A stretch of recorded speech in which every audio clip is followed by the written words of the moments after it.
ఆయన రక్తముతో మనము శుద్ధీకరించబడ్డామన్న సత్యాన్ని మనం గ్రహించకుండా మన కోసం బ్రతకడం, మన కుటుంబం కోసం బ్రతకడం, ధనము ధాన్యము సంపాదించుకుంటూ బ్రతకడంలో నెమ్మది లేదు, సంతోషము లేదు, సమాధానము లేదు.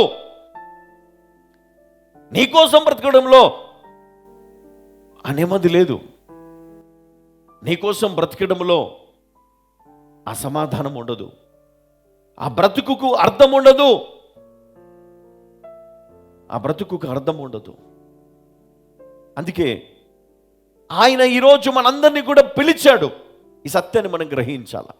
ఈరోజు మనం ఇక్కడ వచ్చి కూర్చొని దేవుని వాక్యం వినడము చాలా సంతోషం, చాలా ఉన్నతమైనటువంటి ఆశీర్వాదం.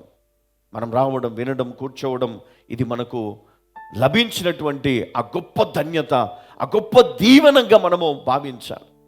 ఇక్కడ మనం రావడం అనేది ఇది కేవలము ఏదో ఒక ఫంక్షన్ హాల్, దీంట్లో మనం వచ్చి ఇక్కడ కూర్చొని మనం వాక్యం విని వెళ్ళడము, అది ఏదో వచ్చాం పోయాం అన్నట్టు కాకుండా, ఇది మనకు ఇవ్వబడినటువంటి కృప, ఇది మనకు ఇవ్వబడినటువంటి ధన్యత, ఇది మనం పొందుకున్నటువంటి ఆశీర్వాదము అని గ్రహించిన వాడు, నేను చెప్తున్నాను, నెమ్మది పొందుకుంటాడు, సమాధానం పొందుకుంటాడు. నిజమే, ఆ వ్యక్తి గ్రహించాడు. అప్పుడు ఏం గ్రహించాడు? ఇదిగో మనుష్య కుమారుడు ఈ లోకానికి పిలువబడ్డాడు. ఆయన రాకతో ఈ లోకము ధైర్యము పొందింది. ఆయన బోధలతో సమాజం బలపడింది. ఆయన మరణముతో లోకమంతా కూడా విడుదల పొందింది. ఈరోజు మనకు నిరీక్షణ లేదు కదా, చచ్చిపోతామని ఒకటి తెలుసు. కానీ మనం మరణిస్తే గనక మనము ఆ తండ్రి దగ్గర మనము కళ్ళు తెరుస్తాం. మనం హల్లెలూయా. మనం నెక్స్ట్ పోయేది ఇంకా దేవుని రాజ్యానికే కదా. కొంతమంది వాళ్ళు ఆల్రెడీ డిసైడ్ అయిపోయారు, నేను ఎట్టి పరిస్థితుల్లో పరలోకానికైతే నేను వెళ్ళను కదా, నాకు బర్త్ కన్ఫర్మ్ అయిపోయింది. ఎక్కడండి? నరకములో. నువ్వు ఆ నరకములో అడుగు పెట్టకుండా ఉండాలి అంటే శుద్ధీకరణ పొంది ఉండాలి. 10వ వచనంలో, మనము పాపము చేయలేదని చెప్పుకొని ఎడల ఆయనను అబద్ధికునిగా చెయ్యువారమగుదుము, మరియు ఆయన వాక్యము మనలో ఉండదు. మనం పాపం చేయలేదని చెప్పుకుంటే గనక మనము దేవుణ్ణి అబద్ధికునిగా చేస్తున్నాము, వాక్యము మనలో ఉండదు. ఎఫెసీ 5వ అధ్యాయం 26. అటువలే క్రీస్తు కూడా సంఘమును ప్రేమించి అది కలంకమైనను ముడత అయినను అటిది మరి ఏదైనను లేక పరిశుద్ధమైనది గాను నిర్దోషమైనది గాను మహిమగల సంఘము గాను ఆయన తన ఎదుట దానిని నిలువబెట్టుకొనవలెనని వాక్యముతో ఉదక స్నానము చేత దానిని పవిత్రపరచి పరిశుద్ధపరచుటకై దాని కొరకు తన్ను తాను అప్పగించుకొనెను. చూడండి, ఆయన వాక్యముతో నీటి బాప్తిజము ద్వారా మనము కడగబడ్డాం. ఆయన వాక్యములో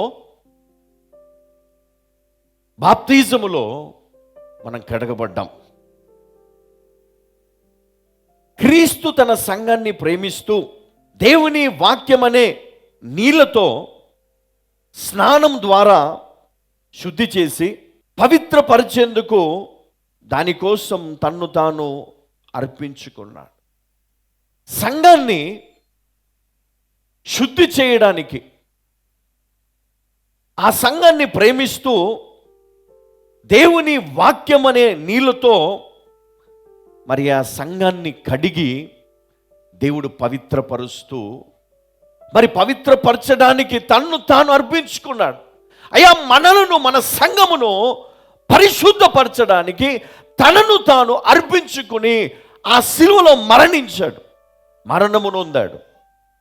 అప్పుడు సంఘము పరిశుద్ధపరచబడింది. అందుకనే వాక్యము సంఘములో బోధించినప్పుడల్లా విశ్వాసి వాక్యముతో ఉదక స్నానం, అంటే వాక్యము చేత మనం కడగబడతాం. మన జీవితాలు కడగబడతాయి, శుద్ధి చేయబడతాయి. చూడండి, కొంతమంది దురాత్మలతో వస్తారు కదా, వారిలో ఎప్పుడు వ్యాధి, భయము, శోధన, అనేకమైనటువంటి విచారం వారిలో ఉంటుంది. ఇక్కడ కూర్చున్నా కూడా కూర్చోబుద్ధి కాదు కదా, దేవుని వాక్యం చదివేటప్పుడు చదువుబుద్ధి కాదు, ప్రార్థన చేసేటప్పుడు చేయబుద్ధి కాదు, పాటలు పాడేటప్పుడు పాడబుద్ధి కాదు. మనకేదో ఒక రకమైనటువంటి చిరాగ్గా ఉంటుంది అన్నమాట.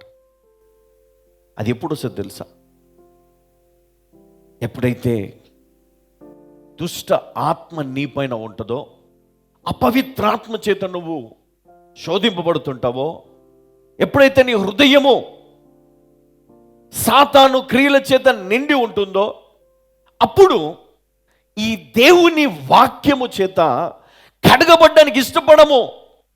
ఈ వాక్యము చేత కడగబడ్డానికి మనం ఒప్పుకోము, పారిపోతాము, లేచి వెళ్ళిపోతాము, వెళ్ళడానికి ఇష్టపడము. ఎందుకంటే మనము ఆ వాక్యము చేత శుద్ధి చేసుకోవడం మనకి ఇష్టము లేదు. ఎందుకంటే నీలో ఉన్న ఆ శక్తులు నిన్ను ఏం చేస్తూ ఉన్నాయి? శోధిస్తూ ఉన్నాయి. అందుకనే దేవుణ్ణి స్తుతించడములో నువ్వు ఫెయిల్ అయ్యావు, దేవుని కొరకు సాక్ష్యము చెప్పడములో నువ్వు ఫెయిల్ అయినావు, దేవుని వాక్యము వినడములో ఫెయిల్ అయినావు, దేవునికి ప్రార్థించడంలో ఫెయిల్ అయినావు, దేవుని మందిరానికి వెళ్ళే విషయంలో ఫెయిల్ అయినావు, దేవుని కొరకు బ్రతకడంలో ఫెయిల్ అయినావు, దేవుని కొరకు, దేవుని పరిచర్య కొరకు ఇచ్చే విషయంలో నువ్వు ఫెయిల్ అయినావు.